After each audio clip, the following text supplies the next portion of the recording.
Hello everyone! Kumusta na naman po tayong lahat dyan? Ay nako, hello! This is Nurse Annie again, and to those of you who are new here on this channel, welcome! Welcome and thank you for tuning in. So, ang channel po na ito is all about my nursing life, my nursing adventure, my American dream, and everything in between those.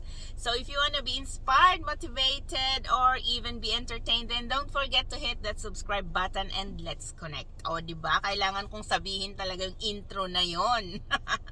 So, anyway, ang topic po natin ngayon is about the things that I found to be good or positive living here in America. So, as usual, as a disclaimer, whatever I will be sharing with you on this video will just be basing on my experiences. Kaya, wag niyo po wag po kayong magalit ha kapag magkakaiba po tayo ng mga ideas. So anyway, yun nga ang ipag-uusapan natin ngayon is yung mga magagandang bagay. Yan, maging positive naman tayo ngayon. Kwentuhan tayo ngayon, mga friends. Pasensya lang kasi medyo haggardness pa din ang itsura. From night duty ako, kaya pagpasensyahan na. Pero anyway, yun nga, ang mga magagandang bagay na nakita ko naman dito sa Amerika. So, I hope yung mga parating pa lang o yung mga bago dito is makakapulot ng kahit konting information, di ba? So, at saka yung mga nandito na, siguro makaka-relate din kayo. So, if you are interested on this topic, then keep on watching.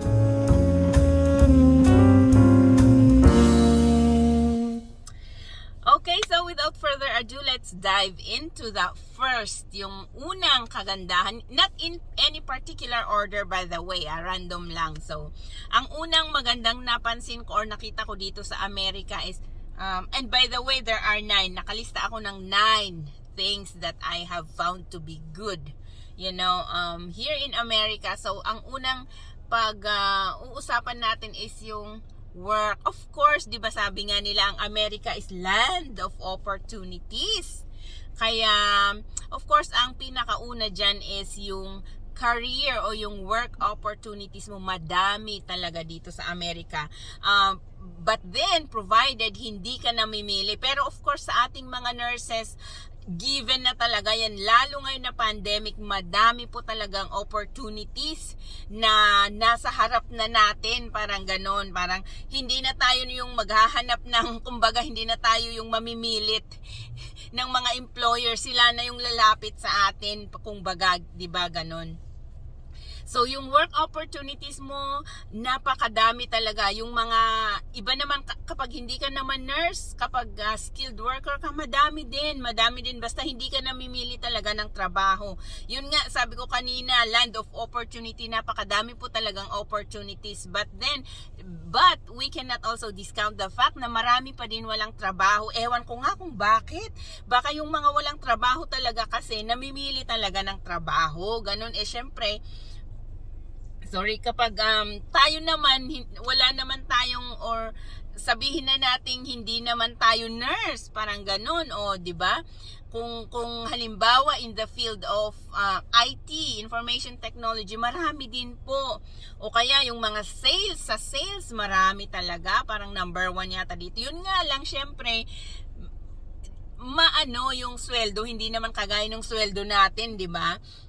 Siyempre, magkakaiba din yan, of course. Pero yun nga, but with regards to work opportunities, madami po talaga. Basta hindi namimili ng trabaho lang, ha?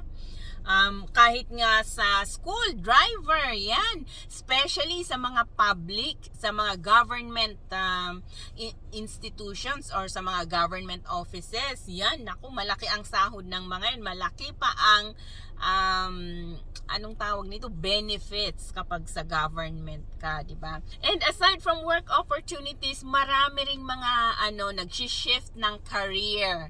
So halimbawa yung tinapos mo is nurse pero iba yung yung tungo ng career mo.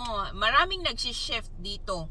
Marami talagang opportunities na pwede mong pasukan, na pwede mong ibahin naman yung direction ng career mo. Kasi may mga kakilala nga ako, mga nurses na hindi na nurses, nasa real estate, nasa sales, mga ganon, nasa iba-ibang field. May mga PTs na ganun din, nasa mga insurance, yung mga insurance agents, mga ganyan. Ay nako. And of course, not to mention the career advancement that is possible if you are here. Parang kapag halimbawa tayong mga nurses, pwede tayong parang mas madali sa atin na mag-masteral, mag-DNP, mag-doctorate, parang ganun, basta may time ka. Ang problema lang is yung time. Pero I mean, meron po talaga maraming mga work and career opportunities. That's the point. But of course, ang problema nga is yung time. Syempre tayo mga full-time na nagtatrabaho, hindi maiwasan na mga mawawalan tayo ng oras sa mga ganyan, pero kung talagang gusto mo talaga, pwede mong gawin, di ba? Okay, so ang second naman na kagandahan dito sa Amerika is related naman sa number 1, yung equal rights for employment ng mga tao dito. Naku, ma-appreciate mo po talaga yan dito sa Amerika. Hindi kagaya sa atin sa Pilipinas na pag meron pang pleasing personality, pag mag-apply ka, ay naku, wala yan dito. Pwede mong isumbong, pwede kang magdemanda pag may mga employers na ganyan. Dito, equal rights po talaga. Mapa-senior ka. Meron nga mga nagtatrabaho, mga 60 years old, mga retiring age na pag sa atin sa Pilipinas, pero nagtatrabaho pa rin sila dito. Meron din yung mga disabled. Ayan, ako makikita mo talaga kahit yung mga disabled, may mga trabaho, mapa senior citizen o kaya mga disabled, yan. O equal talaga, pare-pareho lang po tayo ng rights, parang ganun dito sa Amerika. Dito mo talaga makikita na yun nga, nabibigyan pa nga sila ng mga parang special consideration tulad ng sa mga parking, mga ganyan. Meron po talaga silang mga disabled parking na yan. Hindi ko naman sinasabing sa ibang bansa wala, pero ang sinasabi ko lang, yun nga yung isang maganda sa Amerika. Kasi parang sa Pilipinas, meron bang ganun? Kasi wala akong sasakyan sa Pilipinas, kaya hindi ko alam. Pero parang wala sa nakikita ko sa mga establishment, kahit yung mga government establishment or government offices sa Pilipinas, parang wala akong nakitang mga disabled parking areas. Pero dito meron po talagang nakatoka para sa mga disabled na parking areas dito sa Amerika. Yan naman ang kagandahan, isang kagandahan dito sa Amerika. By the way, ulit, kapag nagtataka kayo bakit nandito ako sa loob ng sasakyan, trip ko lang. Trip ko lang dito sa loob, hindi. Kasi pag sa loob talaga ako ang kulit talaga ng anak ko, hindi niya ako lulubayan. Kaya hindi ako makagawa-gawa minsan ng mga ganito kasi ang kulit niya talaga. Gusto niya laging nasa tabi ko siya. Ang kulit-kulit niya, hindi ako makafilm ng mga videos kapag ganyan. Kaya naisipan ko lang na pumunta dito sa loob ng car para gawin itong video na ito.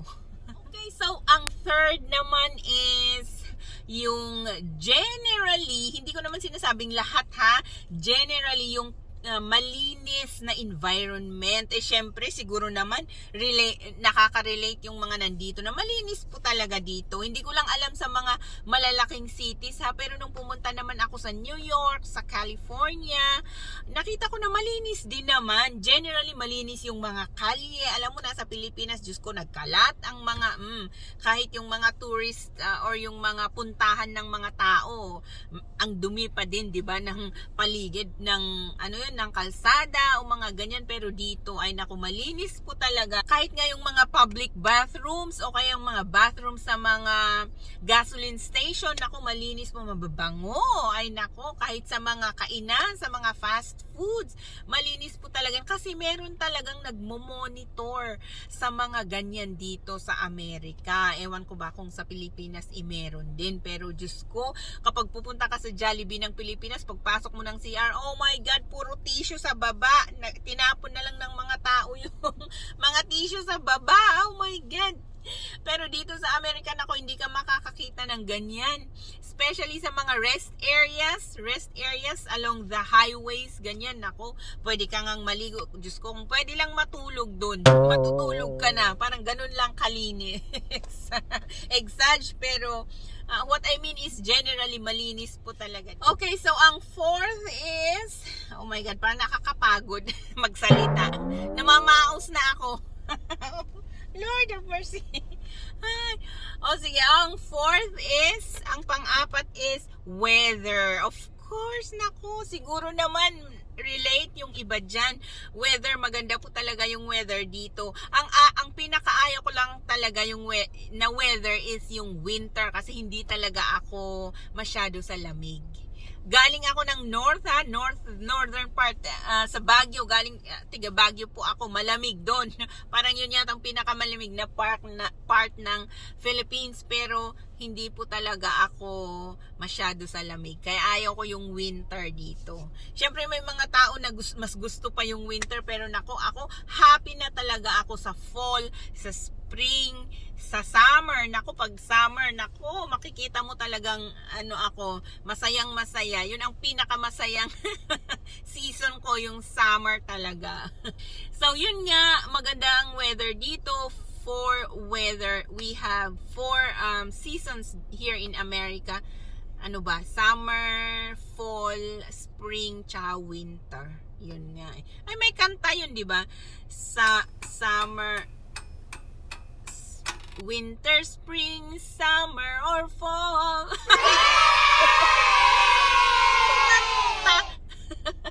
Ay, nako.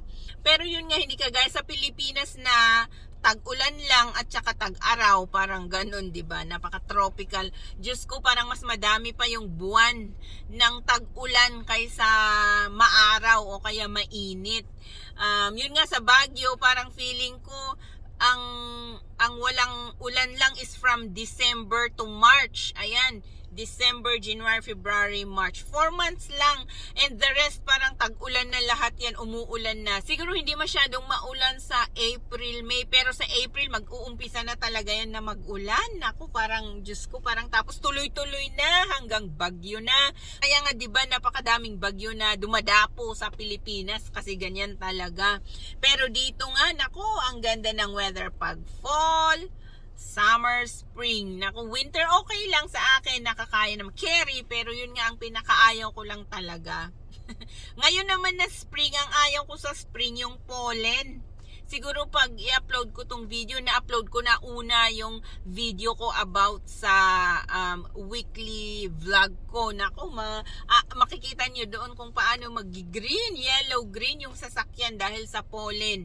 Kaya maraming nagkakasakit talaga pag ganitong season kapag ganitong pollen season dito sa Amerika. Yun ang pinaka-hate ko talaga sa spring. Kaya nga ako inuubo din kasi dahil sa pollen na yan.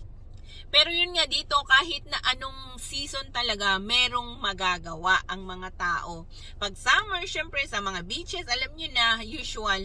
Pag spring naman, maganda ang weather talaga pag spring. Hindi masyadong mainit, hindi masyadong malamig, kaya marami kang pwedeng gawin.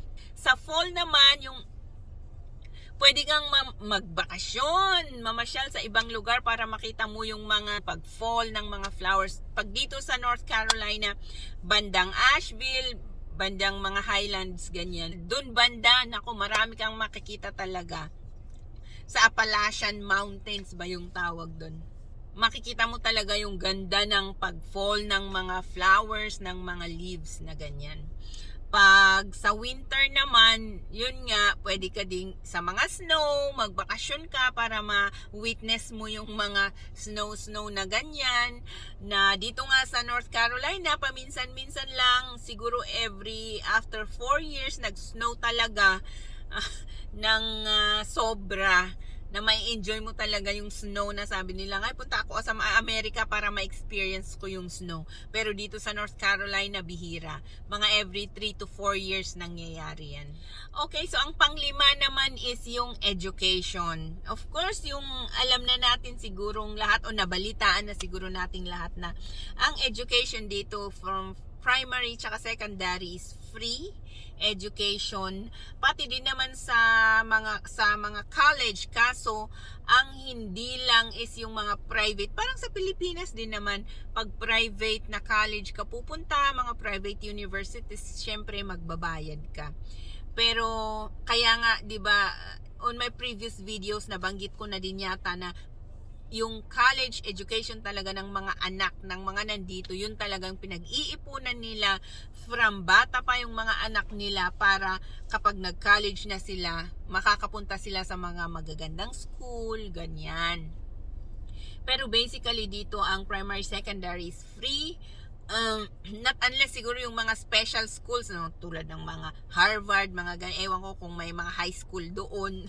Hindi ko na yan alam, pero basically ang education dito is free for primary and secondary.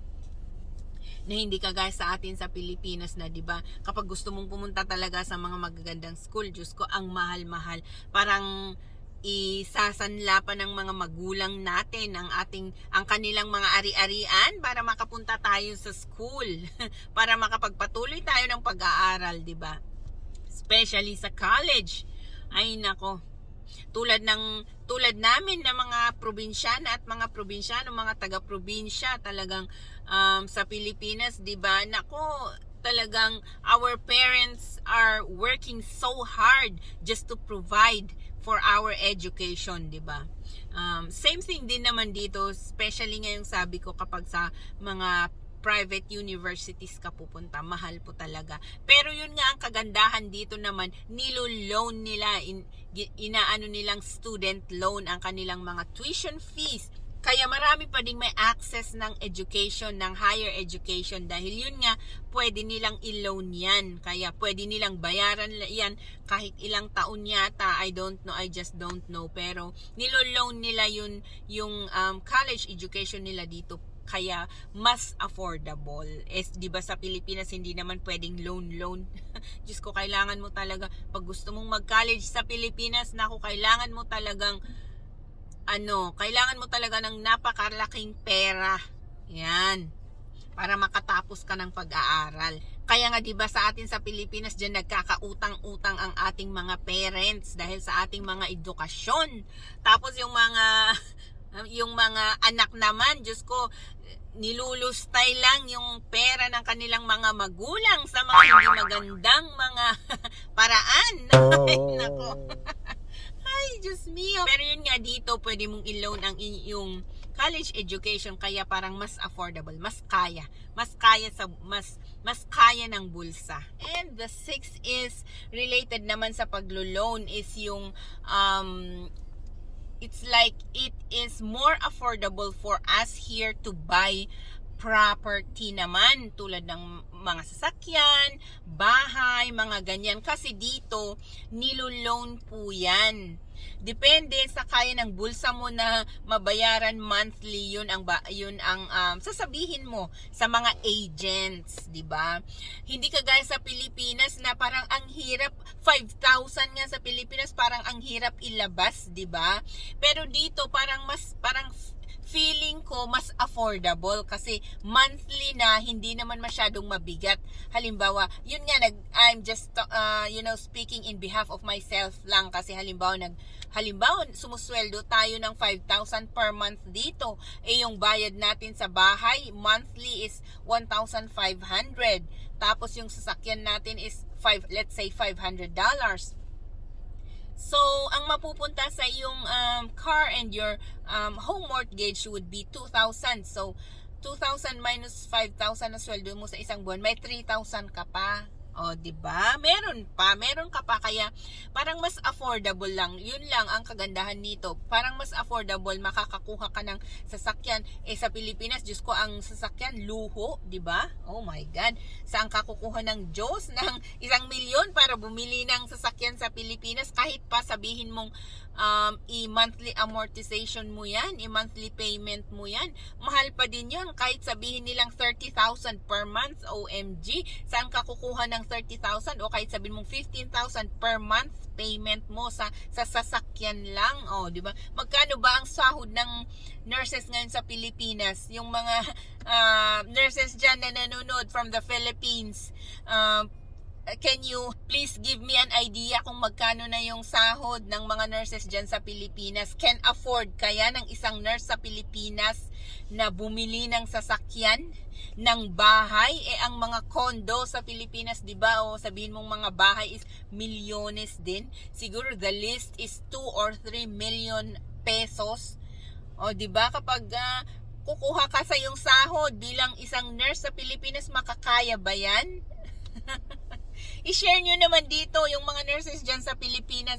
I-share nyo ang thoughts nyo dito sa comment down below. Comment nyo lang para mabasa din ng iba, diba? Pero as I've said, dito nga sa Amerika, mababayaran natin yan monthly. Hindi naman pwedeng, not unless may pera ka nga na 100,000, cash mo. Pero dito talaga, mostly, hindi ibig sabihin na may bahay ka dito is bahay mo na yon. I mean, kinash mo na yun. Parang imposible. Siguro yung mga mayayaman, super yaman na talaga, katulad ni Trump, Donald, oh my God. Yung mga artista nga, hindi nila ika-cash ang bahay nila. Monthly amortization din lang yan. I'm sure kahit yung mga Hollywood stars na yan. Kaya yun nga ang kagandahan dito sa Amerika, they will make it seem affordable for the people, yung mga pagbili ng mga properties dito sa Amerika. Okay, oh my God. Namamaos na talaga ako. Hirap mag-vlog. Oh Lord. Okay, so ang 7 is yung strength of the economy ng Amerika. Let's admit it. America is America, one of the greatest economy in the world, di ba? So parang hindi ka dito talaga, tapos alaga yung ng gobyerno yung mga tao. Pantay-pantay lahat. Kapag halimbawa attorney ka man, doktor ka man, nurse ka man, o mangangalakal ka lang dyan, yung nagtatrabaho ka lang sa shop, o kaya naglilinis ka ng kalsada, pantay-pantay po ang treatment ng mga gobyerno sa lahat dito. Halimbawa, yung mga benefits, government benefits, yung pagkuha ng tax sa'yo, pareho, syempre depende sa sahod mo, yung pagbigay ng mga, ano bang tawag doon, yung sustento ng gobyerno, halimbawa, yung mga stimulus, yun, yung mga pagbigay ng mga stimulus na yan, lahat talaga, across the board, parang mayaman ka man o hindi, meron kang ganyan. Parang pantay-pantay lang talaga. So, and that's, I guess, partly because yung economy nga ng Amerika, kahit siguro, naku, gumagabi na. Paano ba yan? Ayan, may light ako. And that's partly because yung economy nga ng Pilipinas, Pilipinas tuloy, ng American, yung economy ng Amerika, kahit siguro, yun nga, tulad ng may pandemic, tignan mo, nakaya pa rin nila na sustentuhan yung mga pangangailangan ng mga tao, di ba? So, yun nga, related na din yun sa mga opportunities ng employment, kaya nga maraming pumupunta dito dahil sa ekonomiya pa din, maaalagaan talaga yung mga residents and citizens dito ng gobyerno. Okay, so ang 8 is, ay naku, malapit na. Ilan ba yun? 9. O sige, second to the last. Ang number 8 is yung people here, I believe, are generally welcoming, di ba? Especially dito sa North Carolina. Naku, nabanggit ko na yata ito sa mga previous vlogs ko. People here in North Carolina are generally welcoming po talaga. Kahit na na-meet mo lang sila dyan o nakasalubong mo sila sa daan, hi, hello, babatiin ka talaga. Hindi ka guys sa Pilipinas na kapag makita mo yung mga taong kapag umasta parang mayaman na hindi mo nga alam kung mayaman nga talaga sila. Kapag may nakita sila or nakasalubong sila na parang simple lang manamit, ay, dead ma. Parang ganun. Pero dito sa Amerika, nako, parang, hello, ay Diyos ko, kapag makasalubong mo, smile lang talaga, o mag-nod ka lang, ganyan, parang papansinin ka talaga. Pagbubuksan ka nga niya ng mga pintuan, kapag halimbawa papasok ka sa mga establishments, nako, ganyan dito, hindi ka sa, Diyos ko, bahala ka na dyan. Mabalibag yung pinto sa mukha mo, parang ganun. Sa Pilipinas, di ba? Dito talaga, ay nako, dun mo ma-appreciate talaga na kahit total stranger would even smile at you or talk to you randomly. Nako, dito sa Amerika, ganyan po talaga sila dito. You cannot imagine how people just strike a conversation even if it's your first time to meet them or you just, nakasalubong mo lang sila dyan sa daan. Makikipagkwentuhan sila sa'yo. Ganun dito talaga. Yun naman ang isang na-appreciate ko lalo dito nga sa North Carolina. Parang parang feeling friends. Parang ganun. Hindi naman feeling friends pero talaga, hindi sila yung suplado, hindi sila mga suplado o mga suplada. Yan. Yan naman ang pang-8 kong nagustuhan dito sa amin. Okay, so ang 9 and last but not the least, dahil nako gumagabi na, ayan, dumidilim na. Dito pa ako, my God. Pero anyway, ang number 9 and last is yung kapag citizen ka naman. Ayan. Mababanggit ko ito. Siguro kapag maipopost ko, ito is naipost ko na yung citizenship journey ko. So, probably if you have watched that, you already know that I'm already a citizen of the United States of America. So, yung naman, kapag citizen ka, yung kagandahan naman dun is, at yun ang pinaka gusto ko na advantage ng pagiging citizen is makaka-travel ka almost around the world without a visa. Sinearch ko nga hindi pala without a visa forever. Kadamihan mga 30 days without visa, 90 days kadamihan talaga sa Europe, Asia, Central and North America.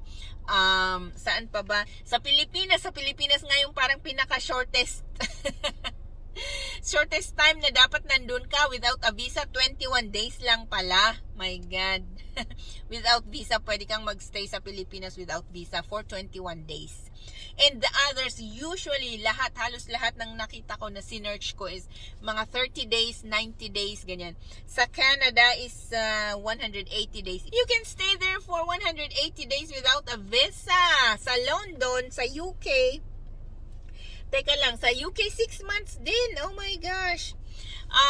Usually sa Asia, part ng Asia at saka Africa, ayan, may mga bansa doon na visa on arrival.